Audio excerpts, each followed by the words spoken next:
Bé, ara que sembla que la calor ja se n'ha anat i que comença a fer una miqueta més fred, que ja era hora, ara comencen les feines de la poda a l'oasis. Ens acompanyes? Vinga, som-hi!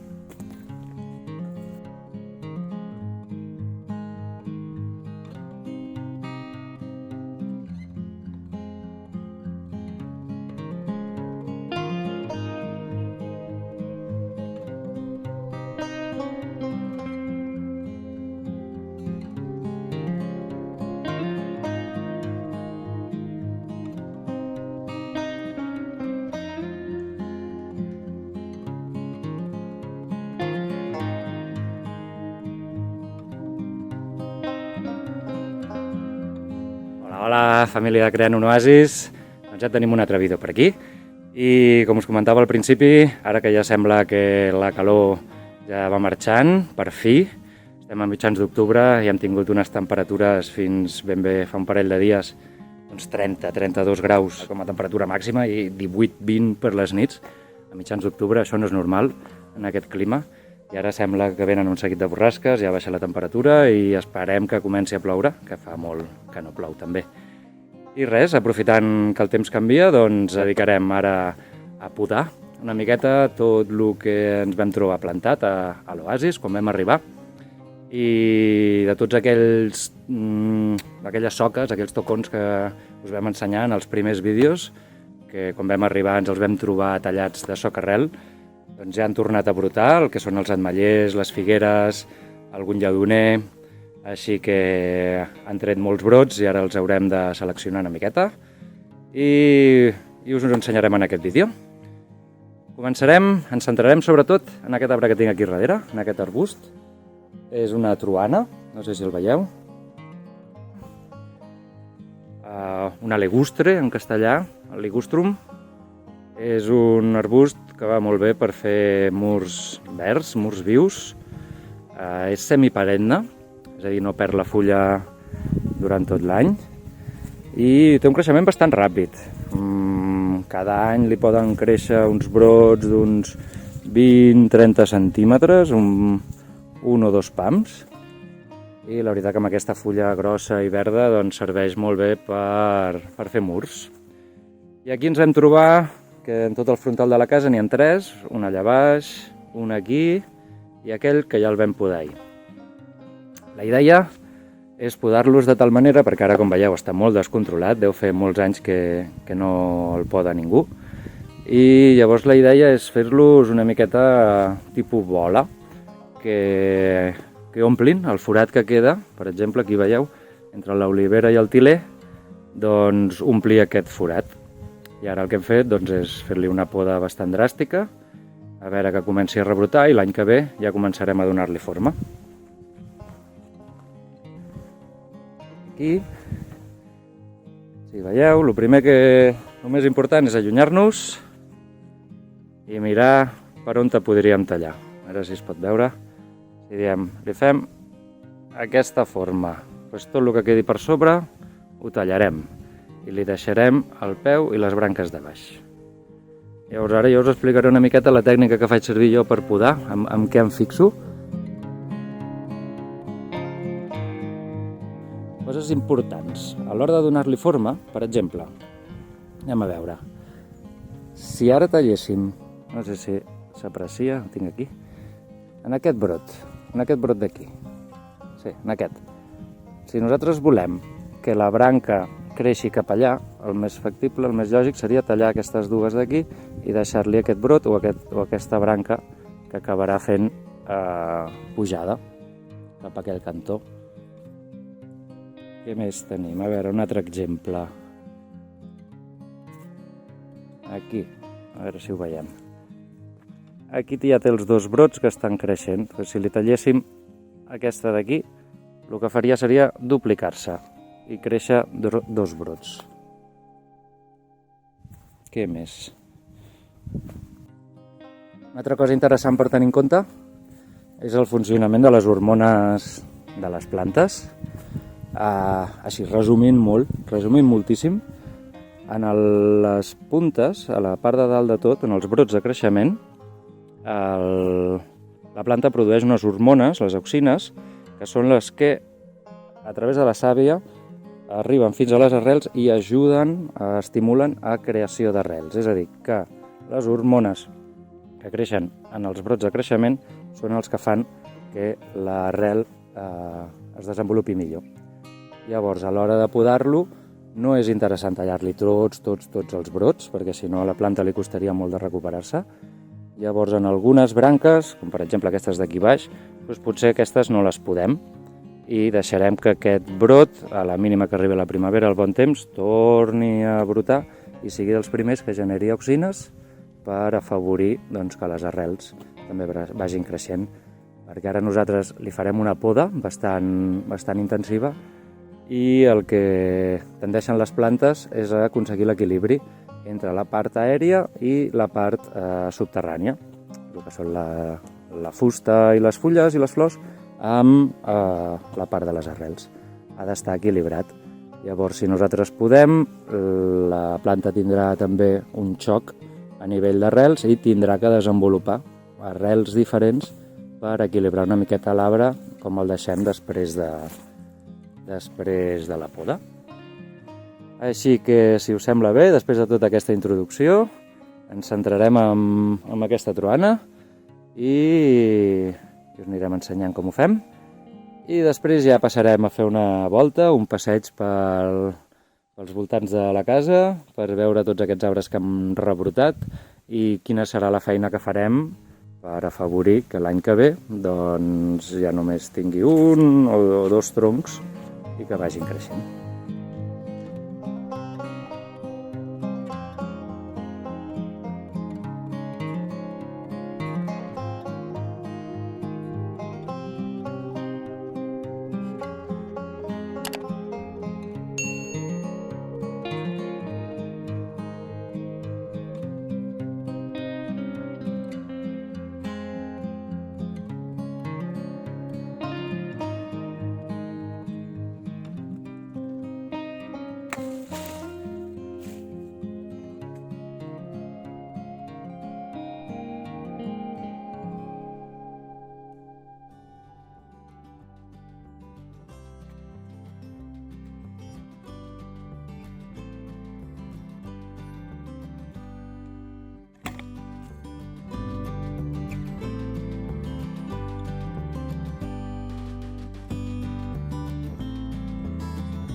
Sembla una poda una mica brusca, però ara el que estem intentant és ja començar a buscar branques que ens interessa que siguin branques gruixudes de cara a l'any que ve. I llavors a partir de l'any que ve ja sí que anar seleccionant i anar donant-li la forma que ens interessa. Ara intentarem això, que ompli aquest forat que hi ha entre l'olivera i el tiler. I també hi hem ficat una hortènsia aquí al costat, que acabarà d'omplir aquest forat d'aquí al mig.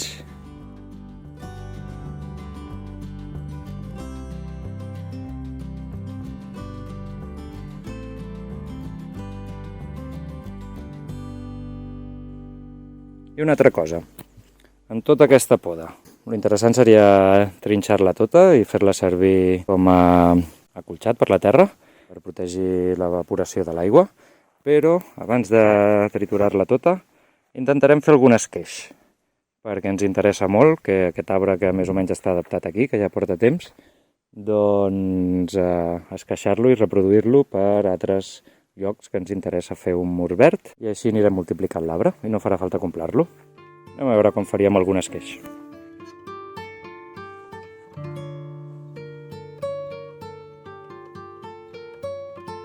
Doncs de tota aquesta poda, si rescatem algun brot, ara sí es veu.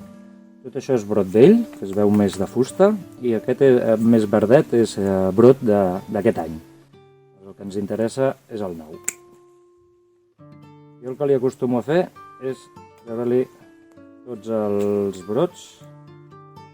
Cuidado, si ens emportem una miqueta de pell no passa res, perquè això també afavorirà que tregui més arrels. I tenim una fulla que se l'ha menjat un cargol. A mi m'agrada tallar-li una miqueta la fulla, així s'evita la transpiració de l'aigua i així a l'hora de fer esqueixos no perden tanta humitat. És una de les coses que més castiga els esqueixos, perquè com que no tenen arrels per absorbir l'aigua, transpiren vapor d'aigua per les fulles i es deshidraten. Llavors tenim una estaca. Aquesta estaca és molt gran, li hem deixat parell o 3 de brots, podríem treure fins i tot aquest. I llavors, a partir d'un nus, veiem un nus, deixem el nus a sobre i tallem, una miqueta en diagonal. A mi m'agrada també rascar una miqueta més, el que són els nusos.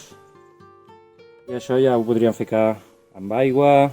Hi ha moltes tècniques. Ja us faré un vídeo explicatiu de les proves que anem fent dels esqueixos, perquè hem trobat moltes maneres de fer esqueixos que hi ha per internet, pel YouTube, tant de ficar-lo amb aigua, amb hormones, ficar-lo amb aigua oxigenada, fer un preparat de base de llenties, que també és un bon estimulador de les arrels. Hem vist tècniques de ficar-ho directament a terra, ficar-ho en un test amb fibra de coco o algun tipus de substrat així una mica inert, de deixar-les dintre d'un pot amb aigua. Hem vist infinitat de maneres de fer esqueixos. Llavors us estem preparant un vídeo de diferents plantes amb diferents mètodes d'esqueix, a veure quines són les que funcionen millor, les que tenen millor resultat. I això, i aquest, doncs ara per exemple el ficarem en un pot amb aigua, el deixarem un parell o 3 de dies i després ja el ficarem a terra. I així en farem uns quants més de tots els brots bons, i a veure si aconseguim reproduir les troanes aquestes, els aligustres, per poder-los plantar a primavera o de cara a l'any que ve a altres punts del terreny.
Després de podar la troana, anem a fer una volteta per un petit passeig pel terreny, pel voltant de la masia, per veure totes aquelles soques que vam veure en els primers vídeos que estaven tallades arran de terra, a veure quines han rebrotat i a veure què hi podem fer per començar ja a donar-li forma al que serà l'arbre en un futur.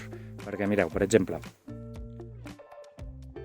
aquí, no sé si es veu, mirem la càmera, si es veu, això és un saüc.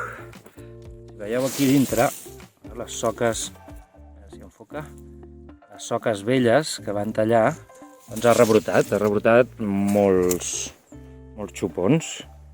Doncs d'aquí haurem de seleccionar 1, 2, 3, el que ens interessi, el resto els traurem tots i així ja començarem a tenir el que serà l'arbre que quedarà aquí. Ens passa exactament el mateix, per exemple. Aquí hi tenim un ametller que també ha rebrotat, però si us fixeu, té 1, 2, 3, 4, 5, 6, 7 branques principals. Això no serà bo per l'arbre, l'alentirà molt. Si ha de donar-li energia perquè tirin totes aquestes branques i es transformin en tronc, llavors d'aquí segurament en deixarem 1 o 2 i tot el resto quedarà fora. I aquí tenim la figuera. No sé si us en recordeu d'unes soques que hi havia en el primer vídeo, en el segon vídeo. Una soca enorme, bueno, aquí si ens acostem una mica encara la veiem. La soca tallada, arran, doncs tot això era una figuera ben grossa antigament, que es veu que donava molta ombra, arribava fins al camí de dalt. I afortunadament ha rebrotat, amb sorpresa que ens ha tret alguna figa fins i tot. No sé si la veieu aquí al mig, no sé si són figues o breves. I res, aquí també haurem de fer el mateix.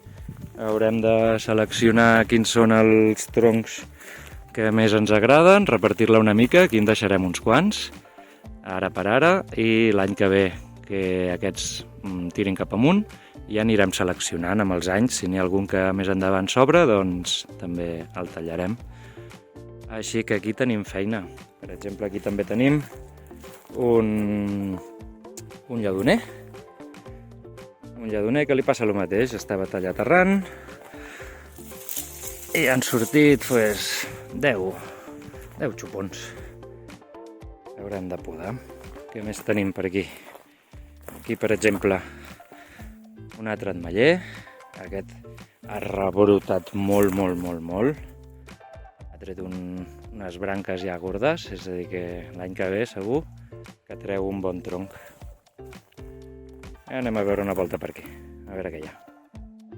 I aquí tenim el que diria que són pomeres. Això ha de ser algun tipus de pomera. El color.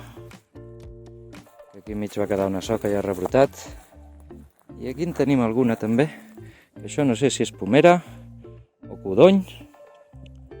La veritat que aquest any, com que ha tret molta branca i poca fulla, no ho hem pogut identificar. També netejarem una mica, sobretot aquests, jo crec que aquests del mig del camí els haurem de treure tots i deixar només els que hi ha en el marge. I si veieu allà baix, hi ha 1, 2, 3 figueres molt maques.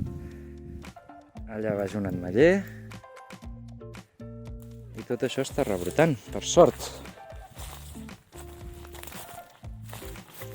Aquí tenim un altre grup de pomeres.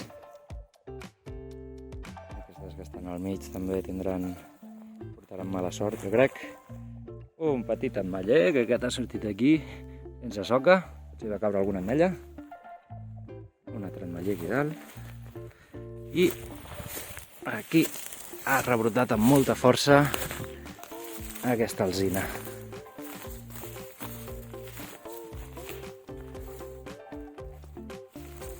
I aquí a la part de sota de la casa aquesta figuera que també ha rebrotat molt fort.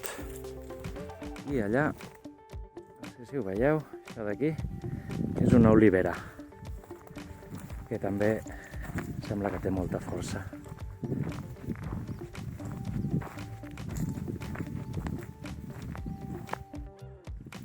I aquí a la parcel·la de dalt tenim tota una filera d'ametllers que es veu que eren bastant grossos també abans que els tallessin i han rebrotat tots.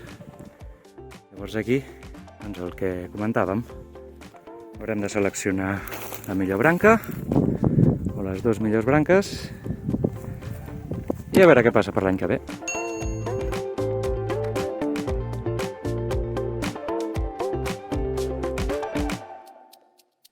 I fins aquí el vídeo d'avui.